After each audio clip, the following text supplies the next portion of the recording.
설교 이런 제목으로 말씀을 전합니다. 사도 바울이 1차 전도여행, 2차 전도여행, 3차 전도여행을 이제 마무리하는 시점입니다. 이제 곧 예루살렘을 방문하고 예루살렘에서 이제 로마로 죄인으로 압송이 돼서 로마 가서 순교를 하게 됩니다. 이 모든 것을 사도 바울은 성령님의 일깨우심으로 알고 있었던 것 같아요. 그래서 오늘 그동안 3년 동안 이제까지 제 1차, 2차, 3차 전도여행을 하면서 이렇게 오랫동안 3년간 한 장소에 있었던 적이 없었습니다. 거의 하루 이틀, 일주일 정도씩 하고 빨리빨리 더 많은 지역에 복음을 전파하려고 했지만 이제 마지막 마무리인 이 에베소만큼은 3년 3개월 정도를 있었습니다. 정이 많이 들었던 곳입니다. 그래서 오늘 이곳을 떠나게 되면서 이제 그 에베소 지역에 있는 장로들과 감독자들은 오늘날 말하면 목회자가 될 겁니다. 그들을 이제 밀레도라는 곳으로 불러서 그들에게 마지막 설교를 합니다. 사도행전은 3편의 사도 바울의 설교가 실려 있는데 주로는 초신자들, 예수를 전하는 예수님이 메시아고 그리스도고 예수를 믿어야 구원받는다, 이런 초보적인 기독교의 교리를 주로 전한 설교가 2편이 있습니다. 그러나 오늘 이 고별 설교는 그런 초보자에 의한 것이 아니고 오늘 장로들과 목회자들에게 내가 이곳을 떠나게 될 것인데 내 뒤를 이어서 나를 대신해서 이제 성도들과 교회를 잘 책임지고 목회하라는 그런 말씀이 오늘 주가 되는 그런 내용입니다.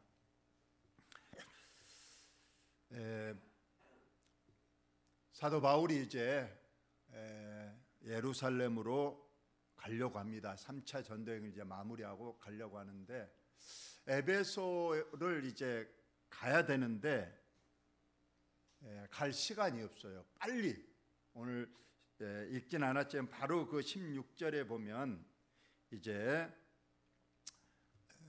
빨리 예루살렘을 지금으로 빨리 가야 그곳에 오순절 절기 때 맞춰서 예루살렘에 도착을 하니까 내가 지금 에베소로 갈 시간적 여유가 없다. 그러니 장로들과 목회 사역자들은 지금 빨리 밀레도로 좀 와달라. 여기 항구에서 이제 배를 타고 빨리 이제 예루살렘으로 가야 되니까 수고스럽겠지만 이리 와라, 이렇게 말합니다. 에베소에서 밀레도까지는 약 50km라고 합니다. 여기에서 광주보다는 좀 더 먼 아마 담양이나 장성 정도 될 것 같은 거리, 3일길 거리라고 합니다. 그래서 바울이 밀레도에서 사람을 에베소로 보냈습니다. 교회 장로들을 청하 이리 오라. 내가 시간적 여유가 없다, 갈 여유가 없어서 당신들이 좀 와달라. 나는 빨리 당신들 만나고 이제 배를 타고 에베소로 가야 된다. 예루살렘으로. 두 가지입니다. 아까 말한 대로 오순절 절기에 맞춰서 빨리 거기에 도착을 해야 되는데 항상 절기 때면 세계에서 많은 사람이 모이니까 그곳에 가서 복음을 전해야 되겠고, 그보다 더 중요한 일은 예루살렘에 몇 년 동안 큰 기근이 있었다는 겁니다. 큰 기근이 있어서 그 예루살렘이 지금 먹을 양식이 떨어져서 큰 어려움을 겪고 있다. 전 세계의 모 교회잖아요, 예루살렘 교회가. 그 교회가 지금 어려움을 당하고 있는 걸 알고 사도 바울이 이제 자기가 세운 교회들의 편지를 보내서 구제연금을 좀 보내달라. 지금 예루살렘 교회가 큰 어려움을 겪고 있으니까 우리 구제연금을 하자. 그래서 구제연금을 적지 않게 많이 모았어요. 이걸 빨리 가서 어려움을 겪고 있는, 굶주리고 있는 지금 예루살렘 성도에 가져가야 되기 때문에 내가 지금 에베소에 들릴 시간이 없으니까 지금 밀레도로 빨리 오라, 이렇게 청했던 겁니다. 이제 왔습니다. 3일을 걸어서 아마 그들이 장로들과 감독, 즉 주의 목회자들이 왔습니다. 이제 그들에게 이제 설교를 시작합니다. 내가 아시아에 들어온 첫날부터, 즉 에베소에 온 첫날부터 지금까지 3년 3개월 동안 내가 항상 여러분 가운데서 어떻게 행하였는지를 여러분도 다 아는 바다. 즉 3년 3개월간의 지난 목회 사역 그 일정을 회상하면서 그 일정들을 말하고 있습니다. 과연 사도 바울은 에베소에서 3년 3개월간 어떻게 목회했는가? 그는 첫째, 모든 겸손과 눈물이며 유대인의 관계로 말미암아 당한 시험을 참고 주를 섬겼다. 참 목회자로서 가장 큰 덕목을 그대로 지켰다. 저는 여기에 비춰보면 참 부끄러울 거지만은 사도 바울은 첫째 겸손했다는 거예요. 우리가 목회자뿐만 아니고 성도의 가장 큰 덕목, 성경에서 가장 우리에게 요구하고 있는 덕목은 겸손입니다. 겸손의 반대는 교만입니다. 자기를 드러내고 자기를 자랑하고 교회 안에서 조그마한 일을 하나 하면은 그것을 크게 부풀리고 그래서 사람에게 보이려고 하는 이것이 교만입니다. 겸손은 자기를 낮춥니다. 조금이라도 하나 했던 것을 드러내지 않으려고 늘 자기를 감춥니다. 이것이 겸손인 겁니다. 우리 하나님께서는 교만한 자를 물리치시고 겸손한 자에게 복을 주시고 우리 하나님은 다 알고 계시니까 우리는 하나님께만 안아주시면 된다는 그런 마음으로 우리가 믿음 생활해야 된다. 이것이 겸손이고 두 번째는 눈물입니다. 이것은 기도를 말하고 있습니다. 그리고 또 성도를 사랑하는 마음, 이것이 눈물이었습니다. 사도 바울은 3년 3개월 동안 눈물로 기도하고 눈물로 성도들을 보살폈다는 그러한 말씀입니다. 그리고 오늘 보니까 유대인의 관계로 말미암아 유대인들이 문제였어요. 동족이면서도 끝내 자기들은 유대인의 자기들의 교리, 성부 하나님만, 율법만 이것만 꽉 쥐고 자기의 문을 안 열고 그 외에는 없다. 그래서 메시아 예수 그리스도가 오셨는데도 성령님이 오셨는데요, 그것은 절대 아니다. 오로지 우리가 믿는 신은 성부 하나님밖에 없다. 그러나 구약에는 이미 우리가 보듯이 메시아가 오시는데 여자의 후손으로 오고 유다의 자손으로 오고 다윗의 가문에서 오고 베들레헴에서 탄생하시고 다 이사야 53장 같으면 그 메시아가 어떤 모습으로 오셔서 어떤 고난을 당하시고 우리를 위하여 십자가에서 고난당할까지 자세히 예언했는데 그런 것은 전혀 도의시하고 하나님은 성부 하나님밖에 없다. 그래서 사도 바울이 성자 예수님, 메시아 예수 그리스도 성령님을 전하면 그것을 박해하고 그가 사도 바울이 설교하는 곳마다 찾아다니면서 그렇게 고난을 줬던 것, 이것을 사도 바울은 눈물로 참고 오로지 주를 섬겼다. 이것이 3년 3개월간의 에베소의 회상입니다. 또 유익한 것은 무엇인지 공중 앞에서나 각 집에서나 거리낌 없이 여러분에게 전하여 가르치고, 사도 바울은 오로지 복음을 전하고 가르쳤습니다. 유대인과 헬라인에게나 하나님에 대한 회개와 우리 주 예수 그리스도에 대한 믿음을 증언한 것이다. 사도 바울은 절대로 국정이나 인종, 신분에 차별을 하지 않았다는 거예요. 유대인에게도 헬라인에게도 이방인에게도 차별 없이 우리 주 예수 그리스도에 대한 그러한 복음을 그대로 가르쳤습니다. 보라, 이제 나는 성령에 매여 예루살렘으로 가는데, 이제 성령님께서 나를 이제 인도하여 나를 더 크게 쓰시려고, 더 큰 목적이 있어서 나를 이제 예루살렘으로 나를 매어서 꽉 매서 끌고 간다는 거예요. 그런데 예루살렘 가면 내가 무슨 일을 당하려는지, 앞으로 내 앞에 어떤 일이 당하려는지 알지 못하노라. 알지 못하지만은 분명히 성령이 각성해서 내가 증언하여 결박과 환난이 나를 기다린다 하시나. 이번에 가면 틀림없이 너는 환난을 당하고 온몸이 묶여서 죄수 아닌 죄수의 신분으로 이제 로마로 가게 된다는 걸 지금 말하고 있어요. 가면 너는 이제 가시밭길이고 결박, 환난, 그리고 죽음이 기다리고 있다. 이런 일이 있으면 대부분 사람들은 일단 잠시 피하고 보거나 엎드릴 법한데, 그러나 사도 바울은 그게 아니었다는 거예요. 내가 달려갈 길과 주 예수께 받은 사명 곧 하나님의 은혜의 복음을 전하는 일을 마치려 하면은 나의 생명조차 조금도 귀한 것으로 여기지 아니하노라. 즉, 내 가면 죽을 각오가 돼 있다. 일사각오, 순교의 각오. 그럴 각오를 하고 이번에 지금 예루살렘을 갈 준비가 돼 있다. 참 이것이 복음 사역자, 주의 종의 길이요, 우리 성도들의 길인 줄 믿습니다. 이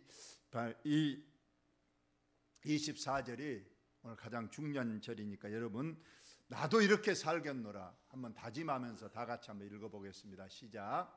내가 달려갈 길과 주 예수께 받은 사명 곧 하나님의 은혜의 복음을 증언하는 일을 마치려 하면은 나의 생명조차 조금도 귀한 것으로 여기지 아니하노라. 아멘.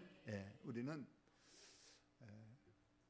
우리의 사명을 이루기 위해서는 생명조차 우리가 귀하게 여기지 않고 일사각오의 모습으로 또 순교의 자세로 우리가 이렇게 사도 바울이 지금 고별 설교를 하고 있습니다. 보라, 내가 여러분 중에 왕래하며 하나님의 나라를 전파하였다. 3년 3개월 동안 에베소에서 여러분을 가운데서 함께 먹고 입고 자고 하면서 하나님의 나라를, 천국을 전파했다. 그런다 이제는 여러분이 다 내 얼굴을 다시 보지 못할 줄 아노라. 이번 가면 나는 이제 성령님의 인도하심을 따라서 이제 결박되어 로마로 가게 되고 나는 거기서 이제 순교할 것이다. 오늘 여러분의 얼굴 보는 것이 마지막이다. 이것을 말합니다. 여러분은 이제 자기를 위하여 또는 온 양떼를 위하여 삼가라. 성령이 그들 가운데 여러분을 감독자로 삼고 하나님이 자기 피로 사신 교회를 보살피게 하셨느니라. 여러분, 이제 사도 바울은 나는 이제 가게 되면 여러분들이 이제 나를 대신해서 교회와 양떼와 성도들을 이제 보살펴야 된다. 하나님의 교회는 여기 보니까 교회는 절대 인간의 모임이 아닙니다. 하나님이 자기 피로 사신 것이 교회입니다. 왜냐하면 하나님의 아들 예수 그리스도가 우리를 구원하시려고 십자가에서 피 흘려 돌아가셨습니다. 그 십자가 위에 돌아가신 그 피 위에 세워진 것이 하나님의 교회입니다. 그래서 이 교회를 하나님이 자기 아들을, 성부 하나님이 성자 예수님을 이 땅에 보내셔서 피를 흘리게 하시고 죽게 하신 그 구속의 은혜 위에 교회가 세워졌고, 이제 여러분들은 그 교회를 책임져야 될 감독자로 하나님이 세우셨으니 이제부터는 너희의 생명을 바쳐서 교회와 양떼 성도들을 지켜달라, 지금 당부하는 내용이에요. 내가 떠난 후에 살아온 이 일이가 여러분에게 들어와서 양떼를 아끼지 않으며, 항상 하나님의 역사에는 반드시 악한 영의 역사도 반드시 같이 하고 있어요.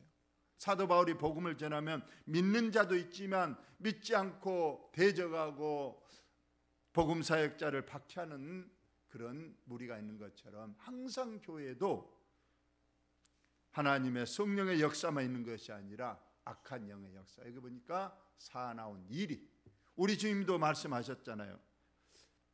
제자들을 보내면서 너희들을 보냄이 이리 가운데 양을 보내는 것 같다. 여러분, 이리는 피를 좋아하고 양을 먹기를 좋아하는데 양은 그에 대항할 아무런 힘이 없습니다. 그래서 이제 내가 떠나고 나면 틀림없이 기회가 엿되다 하고 이제 악한 영 마귀 사탄이 교회를 침범하게 될 것이다. 또한 여러분 중에서 제자들을 끌어 자기를 따르게 하려고 어그러진 말을 하는 사람들이 일어날 줄 내가 아노라. 어그러진 말을 한다. 교회에 분쟁을 일으키는 분명히 악한 이단들, 악한 자들이 분명히 일어나서 교회를 분란시킬 것이다. 이리들이 일어날 것이고 어그러진 말을 해서 교회를 분란하는 자가 분명히 일어날 줄을 내가 아노라. 어떻게 해야 되겠는가? 나는 지난 3년 3개월 동안 에베소에 교회를 목회하면서 그 은이나 금이나 의복을 탐하지 아니했다고. 여러분이 아는 바와 같이 이 손으로 나와 내 동행들이 쓰는 것을 충당했다. 사도 바울은 자비랑 목회를 했습니다. 스스로 이제 천막 짚는 일을 하면서 그것으로 이제 목회 사역을 했습니다. 그래서 절대로 사도 바울은 돈을 탐하거나 어떤 화로운 것을 탐하지 않고 오직 자비량으로 열심히 일해서 번 돈으로 복음을 전하고 또 교회를 섬겼던 것을 말합니다. 범사에 여러분에게 모범을 보여준 것 같이 수고하여 그래서 이처럼 내가 목회자의 본을 너희들에게 보여주었다는 거예요. 그러니까 앞으로 너희들도 지금 이 설교를 듣는 사람은 일반 성도가 아닙니다. 아까 말대로 장로들과 감독자들, 즉 목회 사역자들이니까 내가 이처럼 너희에게 본을 보여서 어떤 물질에 매이지 아니하고 오로지 겸손과 눈물과 인내로서 사역을 감당했던 것을 너희도 보고 알았으니 너희들도 이제 나처럼 행하라고 하는 겁니다. 어떻게 하냐면 약한 사람들을 도와주라. 교회는 항상 또 약한 사람들이 많이 있습니다. 특히 구약에서도 고아와 가부와 나그네들을 늘 도우라는 것이 하나님 말씀인 것처럼 약한 자들을 돕고 또 주께서 친히 말씀하신 바 주는 것이 받는 것보다 복이 있다 하심을 기억하여야 할지니라. 주는 것, 받는 것. 우리는 많이 받아야 또 많이 벌어야 그래서 많이 쌓아야 또 내가 복되고 내가 어디 가서도 힘을 쓸 수 있다 그렇게 생각하지만 우리 주님은 늘 말씀하셨어요. 이 말씀이 성경 그리스도 예수님의 그 율법의 대강령이나 된 것과 같이 앞으로 주라는 거에 받는 것보다 주는 것이 더 복되다. 그래서 늘 나누고 대접하고 선행을 많이 하는 것, 이것이 하나님 앞에 기억되고 천국에 갔을 때 우리가 많이 받은 것, 그걸 하나님이 기억하겠습니까? 우리가 많이 주고 베푸는 걸 하나님이 기억하시고 상을 주시겠습니까? 이걸 기억하라는 거예요. 이 땅에서만 생각하지 말고 하늘나라에 갔을 때 하나님께서 내게 무엇으로 칭찬하고 무엇을 가지고 상을 줄 것인가? 너 받기만 많이 했느냐? 그것이 아니고 너가 많이 베풀었구나. 고넬레처럼 어려운 중에 많이 남에게 베풀고 선행을 하고 많이 대접했구나. 그걸 보고 잘하였도다 충성된 종아. 마태복음 25장 양과 염소에 비해서 정확하게 말하고 있습니다. 양 같은 오른편에 있는 성도들 늘 주누고 베풀고 어려운 사람 찾아가서 늘 도와주고 이 삶을 살았는데 오히려 어려운 이웃을 돕고 베풀고 살았던 것이 우리 주님이 한 것이다면서 너희들은 내 주인의 참 즐거움에 참여할지어다 하면서 상도 주시고 칭찬도 하시고 우리 하나님께서 기뻐하신 것을 우리가 봅니다. 자, 따라하십시다. 주는 것이 받는 것보다 복이 있다. 아멘. 예. 우리가 남은 생에 우리가 늘 내가 받은 것보다 베풀고 주는 것이 더 많은 그런 삶을 꼭 사셔서 주님 나라 갔을 때 너 많이 내 말을 잘 지켜서 많이 주고 왔구나, 많이 베풀고 왔구나, 많이 대접하고 왔구나, 많이 선을 행하고 왔구나 칭찬해 주십니다. 그래서 어린아이에게 찬물 한 그릇 주는 것 별것 아닌 것 같지만 하늘나라에서는 하나님이 이것도 기억하시고 그에 따른 상을 반드시 준비하고 있다. 우리 주님의 지엄하신 말씀입니다. 꼭 기억하시기를 바랍니다. 우리는 별것 아닌 것 같지만은 그냥 냉수 먹어라 하고 준 것이 우리 주님이 기억하시고 그에 따른 상을 크게 주신다는 그러한 말씀입니다. 고별 설교가 끝났습니다. 무릎을 다 같이 꿇고 장로들과 목회자들과 사도 바울이 함께 항구에서 무릎을 꿇었습니다. 그 모든 사람들과 함께 기도했습니다. 함께. 그리고 다 함께 크게 울면서 이제 바울 이제 가면 다시는 못 보고 그가 하나님의 영광을 위하여 이제 순교의 길로 가는 것을 알고 바울의 목을 안고 입을 맞추고 다시 그의 얼굴을 보지 못하려 한 말로 말미암아 더 군심하고 배에까지 그를 전송했다. 이것이 오늘 본문의 말씀입니다. 목회의 길은 때로는 힘들고 어렵다고 합니다. 그러나 하나님이 함께 계시고 또 성도들과 우리 함께 힘을 보탰을 때 목회자도 힘이 나고 또 우리 성도들도 함께 그에 따른 또 하나님의 축복이 있는 줄로 믿습니다. 우리 교회가 함께 오늘 고별 설교회처럼 저와 여러분이 꼭 겸손과 또 남을 사랑하는 눈물 또 꼭 인내하면서 우리 함께 하나님의 교회를 세워나가고 하나님의 뜻을 이루어가는 우리 원목교회 우리 성도들 다 되시기를 예수의 이름으로 축원을 드립니다. 하나님 우리 아버지 감사합니다.